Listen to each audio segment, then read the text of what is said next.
Welcome back to the Demon Slayer Gaming Channel. We're going to be continuing our Final Fantasy XIV Dungeon Guide series today. We're going to be taking a look at one of the dungeons modified in patch 6.3, the Aetherochemical Research Facility.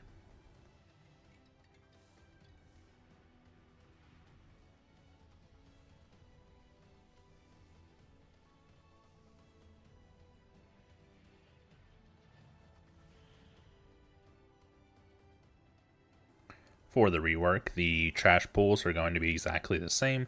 Only thing that would change will be the bosses. So we'll lightly touch on the abilities as they pop up, but we're not going to go in too much depth on the trash.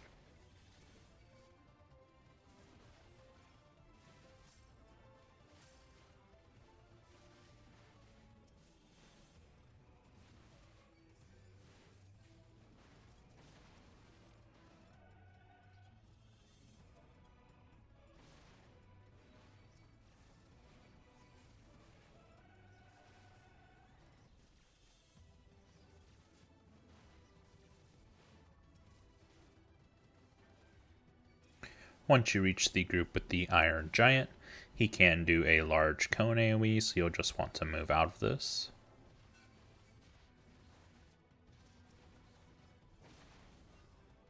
The group with the Vanguard and Legion members will have multiple line AoEs that are pretty small, so they're very easy to sidestep.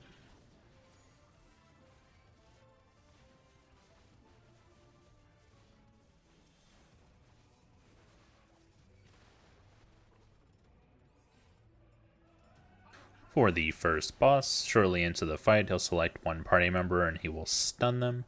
Shortly afterwards, whenever the stun wears off, they will explode into a lightning AoE, so all other party members should just move away from it. After this, the boss will start dashing around the room and summon an ad that will fire lasers. You can continue to damage the boss, but he'll continue to jump around and just be annoying to chase down and damage if you do not kill the ad. So the best thing to do is to just kill the ad really quick, causing him to come back to be fighting normally. After you kill the first ad, you'll fight the boss for a little bit longer before he'll then summon two ads, and you have to repeat the process. This time there will be one that shoots lasers and then one that will do large circular AoEs, so you just want to make sure you're not standing in any of these. The whole time you're killing the ads, the boss will be launching line AoEs across the platform, so you'll want to make sure you're just moving out of these as well.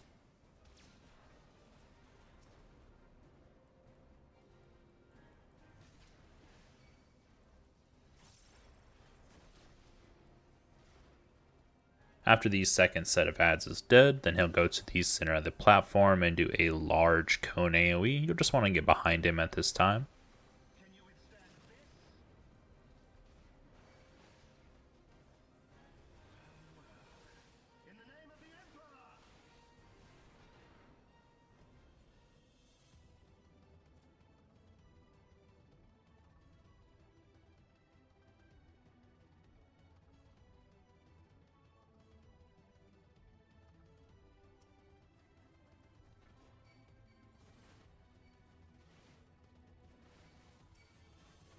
In the next area, once you reach the bioculture node, whenever you pick it up, it will start opening up the different experiment tubes that are on the outside. These will release bioweapons that will come to attack you also. So when these come out, you'll just want to pick them all up and then start sidestepping out of the line and cone AoEs that they each have. You just want to stay around the bioculture node and continue to AoE all of these down. Once the bioculture node gets down to its last 25%, it'll open up more of the tubes and release even more ads. Again, you'll just pick them up and AoE them all down while sidestepping out of any of the AoEs. Once you reach the second bioculture node, the first group that it releases will be very close to the node, and you'll just pick them up and kill them.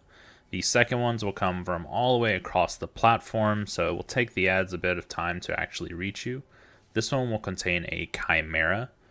It has the typical Chimera abilities, so you will want to try and face it away from the rest of the group, and also keep it targeted as it does have abilities that you can interrupt or stun.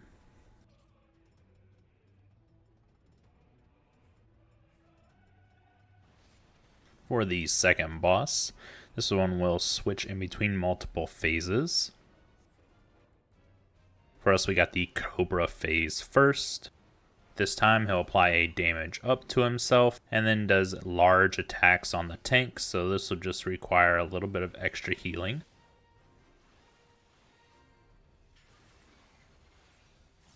Next we got the Naga phase, and this one you'll want to look away when she casts Petrification. Anyone who is petrified by this ability will also be hit by an AoE. Next, go into his robot form. He'll target one party member and put a circle above their head that will have a rotating number of spheres in it. That is the number of people that need to be in the circle at the time of its detonation. Otherwise, a large amount of damage will be caused. And then he does a group up mechanic that you'll want to group to split the damage some. In his normal phase, he does have circular AoE that he will throw on a random party member, along with a poison breath that he will do on the tank that can be cleansed with Esuna.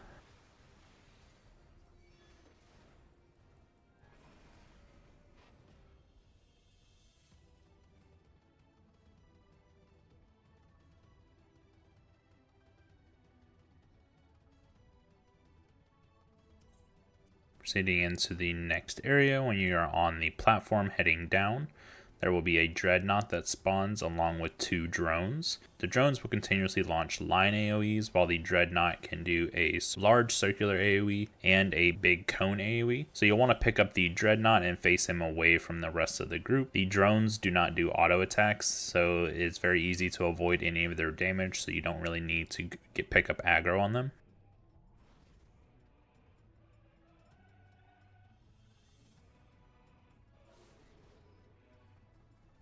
Proceeding into the final area, the Thaumaturge and Conjurer are both casters, so you'll want to try and group them up. They each have abilities that can be interrupted. Next area will have 2 Cultured Shabtis. These each can do large line AoEs along with cone AoEs, so you'll want to try and face them away from the group and then sidestep out of each of these.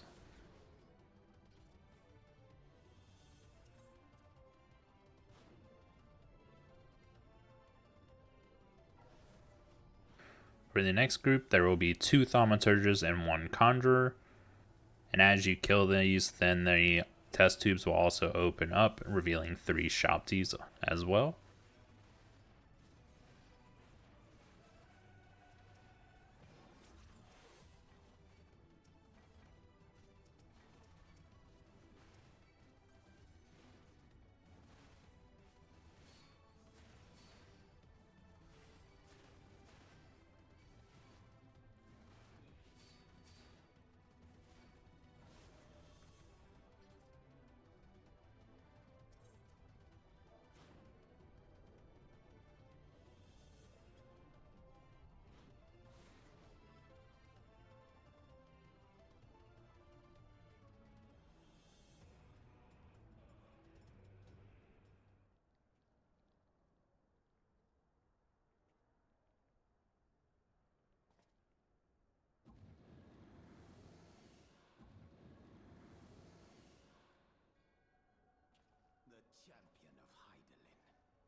Embodiment of mortal will, of mortal desire. Plainly, you desire a foe to despise, and 'tis well that you do, for it is from the vortex of ceaseless conflict that Lord Zodiark shall be reborn. Through the joining, the world shall become whole again. Then all shall be as once it was, as it should ever have remained.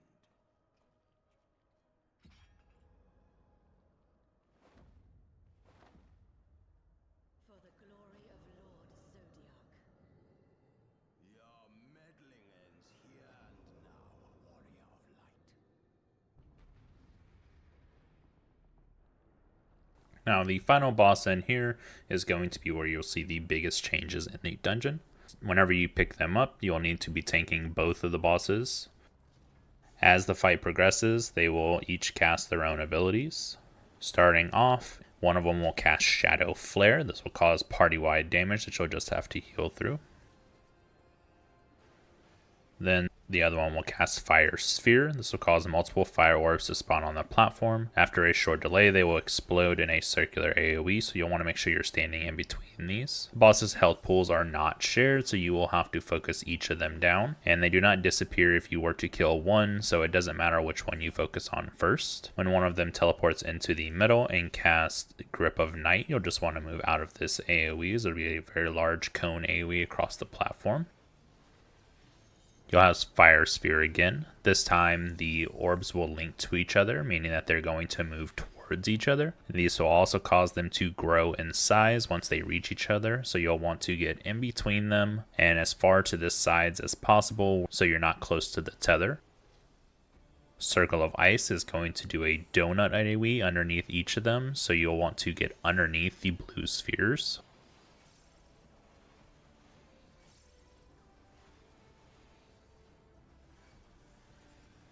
End of Days is a group up AoE that is a line, so you just want to make sure you're in line with the person to split this damage.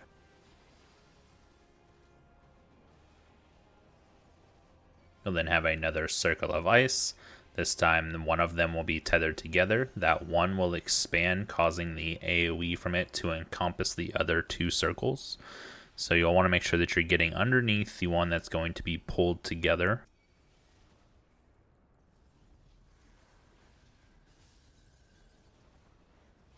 Shadow Flare will be more AoE damage.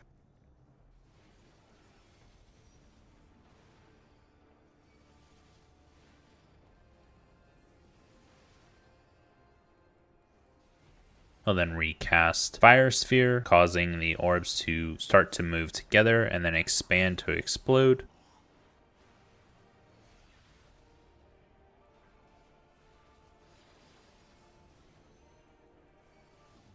You'll then have Grip of Night. You just want to run out of this as soon as it begins being cast.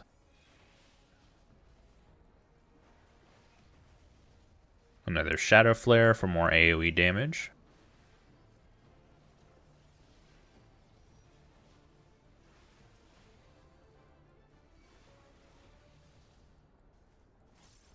And then another Circle of Ice. Again, making sure to get underneath the ones that are tethered together. Once both of the bosses get down to 0 HP, then you'll transition into phase 2.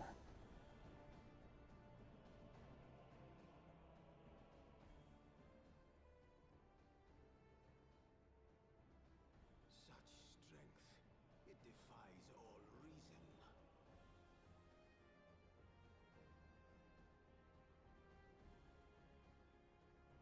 No, I will not be bested by the likes of them. La Habrea, it is time.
At the start of phase 2, it will put everyone back to the entrance to the fight, so you don't have to worry about your positioning beforehand.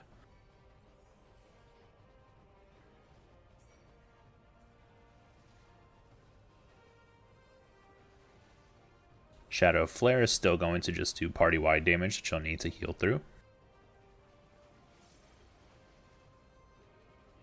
Height of Chaos is going to do a tank buster that will also damage anyone around them, so make sure that you're not standing next to the tank.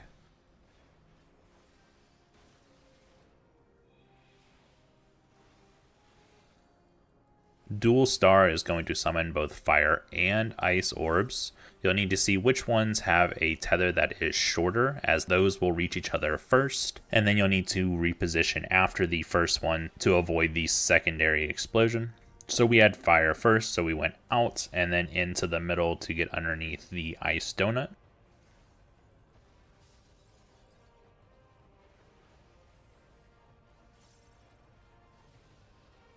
Universal Manipulation is going to do a bit of party-wide damage to start off and put a bleed on all party members. After this, it will cause donut AoEs on all party members, so if you group together, then you'll have a safe zone where everyone is at.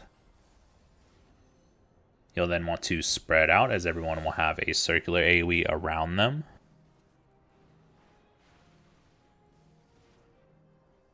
Next will be a group up mechanic, so you'll group to split the damage.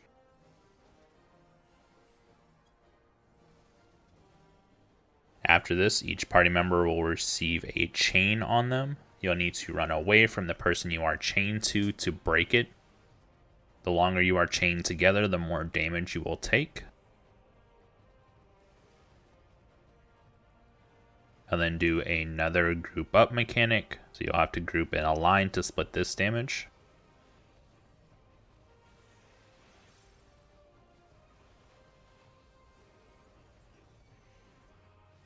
Arcane Revelation is going to make the boss untargetable and will summon an arcane sphere in the middle. You will need to DPS this down before the Ascian's prime power fills up, otherwise it will instantly kill the entire group. While you are killing the arcane sphere, then 2 shadows of the previous bosses will be on the outsides of the platforms doing AoEs. It'll start off with multiple cone AoEs along with circular AoEs on several party members, so you'll need to stand in between these and spread out. And then have a double Shadow Flare for AoE damage.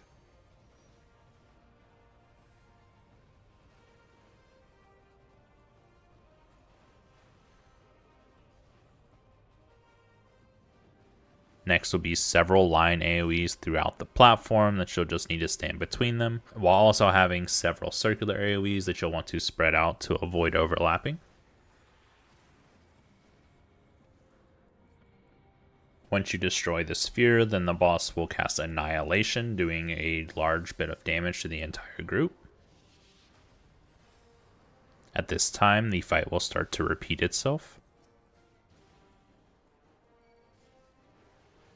So you'll have Height of Chaos on the tank. Make sure that you're not next to them to avoid being hit by this.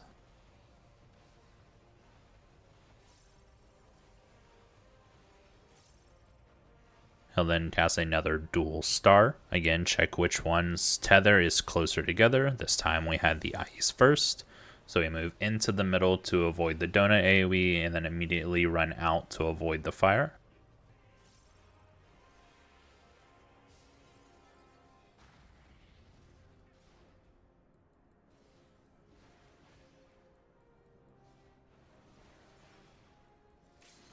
You'll then have Entropic Flame for the group up mechanic. A new mechanic will be Ancient Eruption, which will do a circular AoE under all party members, so you'll just want to move out of these. And that should be it for the Aetherochemical Research Facility. I hope this helped everyone out. If it did, please make sure to like the video and subscribe to the channel, and I will catch you on the next one.